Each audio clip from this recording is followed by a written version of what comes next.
Good morning, everybody. It's Hammer. Today is Thursday, September 25th, 2025. Man, where did this year go, people? Oy vey. My name is Hammer. I'm the founder of Originator Success, Grab and Go Social, and Rate Sensei. Remember, you can join me live each and every weekday morning, 9:30 a.m. Eastern Time on Facebook and on YouTube, talking about what's going on with the mortgage markets, rate and pricing and all that good stuff. If you're here this morning, say good morning. If you're watching on the replay, do me a favor, go ahead and give me a hashtag replay. The replay numbers seem to be down quite a bit. I think it's because the show's gotten a little long. So I'm not really too worried about replays, but I noticed that there's a lot less people watching the replay. If you're here this morning, say good morning. If you would like a reminder that I'm going live, you wanted to quick come to your cell phone, let you know that I'm here, you can go ahead and sign up for that, hmmr.io/reminder. That just lets you go ahead and put in your cell phone number. I promise not to drunk text you at 3 in the morning. Just looking for letting you know that we're going live. So we don't have any nefarious purpose with that or nothing that happens with that. Don't forget, if you're on Facebook, smash that like button, tag an hello friend. If you're on YouTube, give us a thumbs up, subscribe. Try to comment if you can. I know some of you on your phone, YouTube doesn't make it easy to do that. So, but your comments and engagement help us to keep the algorithm happy and get the show in front of more people. Hammer Live, as I'm calling it this morning. So anyway, today we are talking about what you see down at the bottom there. Bear with me a minute. This is a gross part. That's right. You know what? All right. Ready to roll now. So today we're going to talk about the GDP. Final Q2 GDP numbers came out. Also, jobless claims came out this morning. They're really not helping us. I'll show you a little bit more about that. We're going to talk about the market apathy surrounding talk of the government shutdown, unless you're one of the people that might get fired. We'll talk about that a little bit too. And Fed rate cuts. The doubts are quietly starting to slip in, and that's a bad sign for mortgage rates. So we'll talk about why and what that actually means. Let's go ahead and say hi to the live folks before we get started and jump in. Megan Bissell, the first one on this morning. Good morning, Megan. Thank you. Or at least the first one to say hello this morning. Michael Love, good morning, sir. Holly Johnson, great to see you. Charlie Badita, haven't seen you in a while, my friend. Good to have you here. Almir Krivdik, good morning. Sean Segaloff, what's up, my friend? Sean, I don't know if I'm going to be able to get that shirt out to you, but I'm going to try. I don't leave the house as often as I used to, so but I have to go out today, so I will try to get that dropped off at UPS or the post office. But I appreciate your offer either way. Thomas Sloan, good morning. Crystal Turbin, good morning. Angela Walters, great to see you. Mike Morano, link for your website hosting. Okay. Originator Success. Here you go. So where is Originator Success? Where's Originator Success? Here it is. So yeah, there you go, Mike Morano. Originatorssuccess.com. The website platform that we have, freaking stoked about it, dude. What we've built and the results that we're starting to see on those already starting to come in. So, but there you go. And let's see who else we got this morning. Amy Blauser, Rob Smith, great to have you here. Courtney Ferrier Jr. And yes, funnels are dead, dude. I'll tell you, but that's not for this forum. But yeah, I'll definitely be talking about that online. Vicky McSweeney, do you think it's because you have more live? It might be. It might be. I mean, we get about 50 or 60 live according to the digits. Good morning, Ron Siegel. Today is National Lobster Day. Also National Quesadilla Day. How about a lobster quesadilla? Let's throw that up for the question of the day. What do you think, y'all? Would you rather have a lobster tail or a quesadilla? Are we going lobster or quesadilla? Lobster or quesadilla? I am going with a quesadilla. I like a good chicken or steak quesadilla. I think I spelled quesadilla wrong there. There's no E. Let me get that E in there. E. There we go. All right. I am going with quesadilla. But y'all let me know your comments, and we'll come back to that. Max Franks, good to see you. Deb Dickinson, Brandy Brickler, Amanda Collin, Yasmin Martin, Bill Stevens. Great to have all of you here. So you guys answer that question. I'm going to go ahead and get started. Let's get into the good stuff here, and we'll bounce around a little bit. So let me grab my captions. All right. Okay. So what happened yesterday? Let me pull up the sheet and we'll go over that. So here you go. All right. So if we take a look here at what happened yesterday, let me zoom in. Bonds were basically flat on the day. Presentify. Okay, there we go. Pricing came out right here. We ended the day right here. I mean, it is just the tiniest bit lower, as you could see here, but it was only a couple of basis points. So it was basically just nothing on the day. Bonds are flat on the day, no reprices, nothing to worry about here. However, let's go ahead and take a look. Rate sheets this morning are going to be worse. And there you go. This morning, we are not getting any help. Take a look here. Bonds ended the day yesterday here. You can see the dotted line and started the day a little bit lower, right? So in the red. However, they were coming back up. I mean, look at this, really no difference. And then boom, GDP data came in and the final numbers were much higher than the revised numbers. This is for second quarter GDP and then jobless claims. And you could see that bonds came all the way down and they have recovered a little bit. I mean, we got a little bit of the green back, but we're still down on the day. If you take a look here, mortgage-backed securities down about 14 basis points on the day.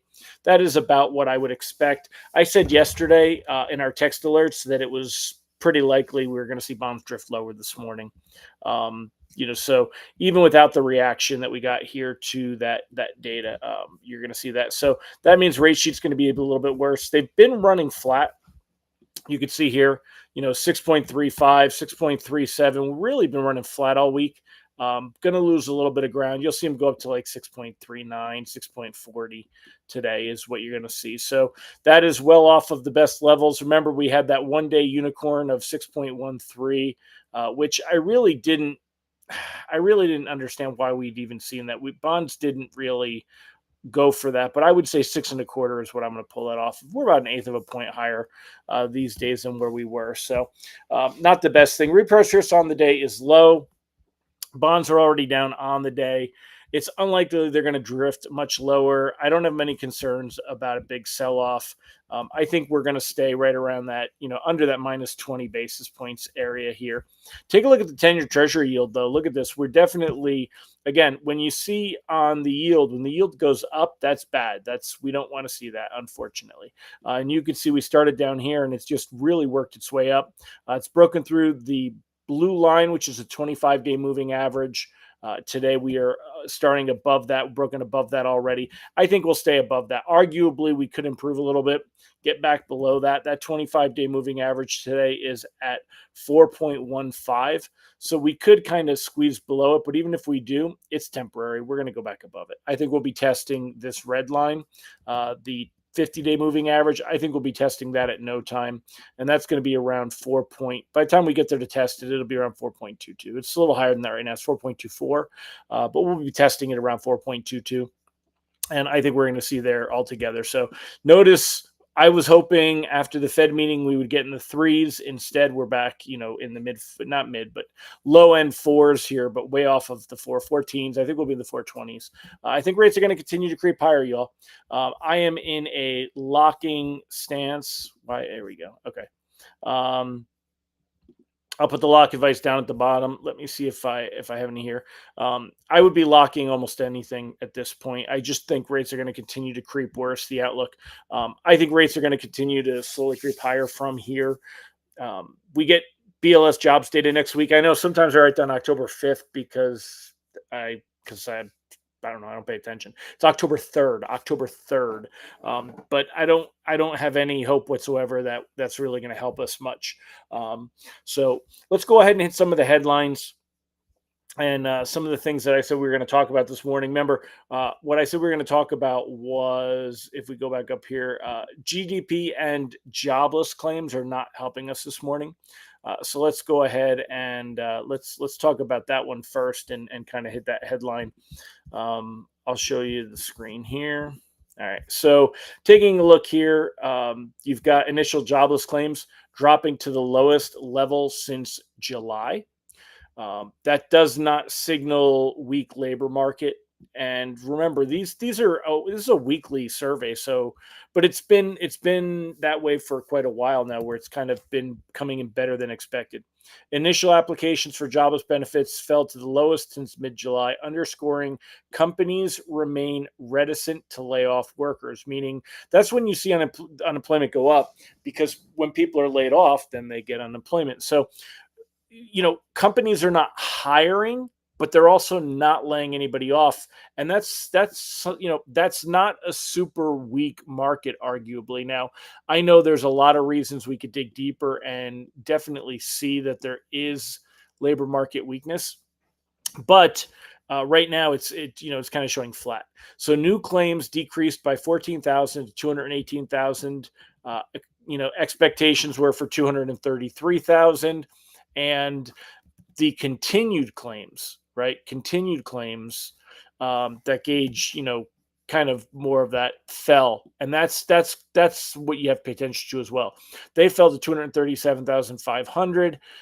If this were rising, more people are on unemployment payroll, but on the rolls, but this is falling, so that's a big deal. Fed Reserve Chair Jerome Powell pointed to growing concerns about the labor market as why officials lowered borrowing costs for the first time. But remember something: when we got that rate cut, they said it was a risk management cut. All right.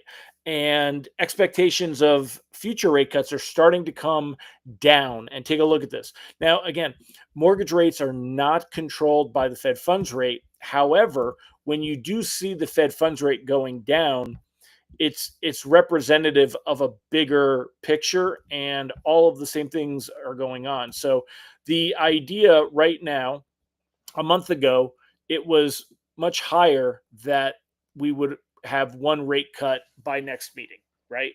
And then after we got our rate cut, this is a week ago. This is yesterday. So a week ago, the expectations were very high that we would get continued cuts. You can see those right here, last week and yesterday. But take a look at what's happened this morning. Look at this missing section right here, right? So you've got this section, which is where this would be another cut for next month. And now you've got that extra section right here. And that's where it's showing up, is right here. And this is where we're at right now. So there's expectations of no rate cut are starting to creep up, and it's about 16%. You're going to continue to see this number grow. And as this column grows, you're going to see that rate sheets are going to worsen, not necessarily cause and effect, but it's going to happen at the same time. You're going to see that same behavior. When we look at markets pricing in the idea of a December cut for 2 cuts for the year, remember, we were at a big expectation a week ago was that we were going to be at 2 cuts. It would be at 3.5 to 3.75, be 3 cuts for the year. Yesterday, that went from 82 to 73. Now it's down to 61. You're talking a 20% drop here, a 20% drop here in expectations. Markets are starting to doubt. Doubt is creeping in. Markets are starting to doubt that we're going to get 2 more Fed rate cuts this year. And Fed speaker is going to be out there continuing to beat the drum that they don't think that they need it. And as we see this happen, that's going to you're going to see rate sheets kind of worsen. Now, it's a little opposite what you would think should happen, arguably, because if the Fed is not cutting rates, then inflation, it should be, pushing down inflation, which is part of what is the reason why bonds worsen. So there's all these different variables that come into play, and you're like, well, hey, if the Fed's not cutting rates, that should actually be better for mortgage rates in a way, but it isn't. So keep that in mind. Ron Siegel showed durable goods had a big jump from 2.8 minus 2.8 to positive 2.9. Durable goods are good for the economy, not for us. Yep, absolutely. Mike Morano booing the data, but it is what it is. Ron Siegel showing continuing claims grew from 1920 to 1926. Previous weeks were 19,020. Thank you. Yeah, yeah. So we went over this. Now, government shutdown might show more layoffs next week. Let's talk about that government shutdown a bit. So, what's kind of crazy when we talk about the government shutdown, normally, remember years ago? I mean, I'm talking 10 years ago. Those of you that have been around a long time, like 10 years ago, when we would have a talk about a government shutdown, bonds would benefit from that. Money would go into bonds, mortgage rates would improve a little bit. We saw a lot of concern over the idea of a shutdown, but markets have grown apathetic to it. Business, because it seems like we're always dealing with the threat of a government shutdown. Now, what's different this time around, though, the threat of a government shutdown is that the White House is telling agencies to prepare for job cuts, for firing, if there's a shutdown. And this is considered to be a bargaining chip for between the Republicans and the Democrats. Basically, normally what would happen, normally what would happen during a shutdown is that any non-essential employees are on furlough and they end up with back pay. They get paid for not working. They end up with back pay when they go back to work. This time around, the talk of the town here is that you're going to see firings. The threat of a shutdown, comes basically, and they said, well, we're going to fire people. And then what's his name over there, the speaker for the Democrat side, he's trying to defend on that, saying people would get rehired or that it would get overturned by the courts. But we'll see. So in a typical shutdown, 6 out of 10 federal employees are deemed essential. The rest are non-essential, and they're instructed not to work until funding resumes. They go on furlough. Large-scale mass firing, though, could have a measurable impact on economic growth. Senate Minority Leader Chuck Schumer said in a statement the move was an attempted intimidation, which it absolutely is, adding these unnecessary firings will either be overturned in court or the administration will end up hiring the workers back.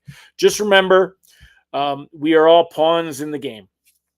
All just pawns in the game. But none of us that are watching, I'm assuming, have any government jobs because most of you should be originators, right? So, but all just pawns in the game. So, GDP data we talked about, unemployment claims we talked about, this we talked about, and the idea that the Fed cutting rates is starting to dwindle. All of this points to rates going higher, y'all, which is why I have the lock advice up that I have. So,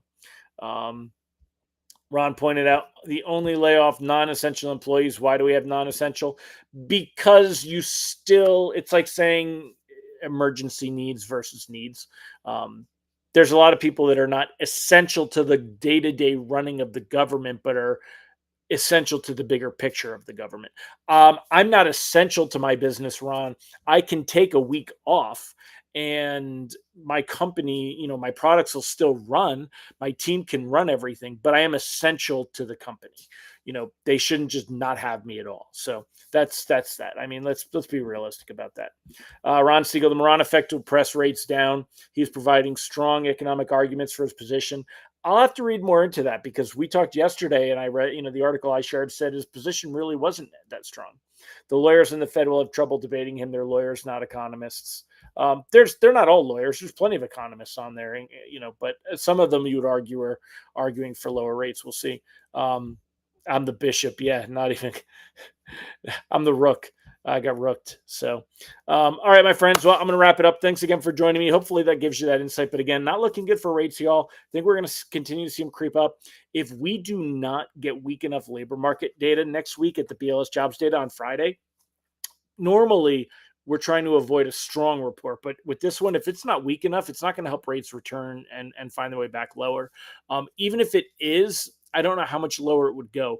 Best case scenario, it's going to kind of reinvigorate the idea of 2 more cuts this year for the Fed. But that's about the best we're looking to get out of it. It's not going to be a huge thing bringing rates down. So consumers that are waiting, they're going to be put back in the mix, and we'll be watching for the next time rates drop and try to get them again. People that are out house hunting, they're missing that boat, so keep it on there. Ron said, amazing class this week on Grab and Go Social. Just watch the replay. amazing class on creating images. Thank you. I know that Austin does a fantastic job with that. I know he was talking about the Nana Banana thing with Google and everything there. Appreciate the softball there, Ron, for telling people about it. Folks, go check out Grab and Go Social at grabandgosocial.com. If you're an originator and you're looking to get more business from your social media presence, which is, think about it. What are we doing right here, right? If you're looking for help with that and you need content, stuff you can just take and go, as well as coaching and community, go check out grabandgosocial.com. Get signed up for that on a quick price. And anyway, there you go. So, all right, my friends, I'm going to wrap it up today. You guys have a fantastic day. I will see you tomorrow. Take care, everybody. Bye-bye.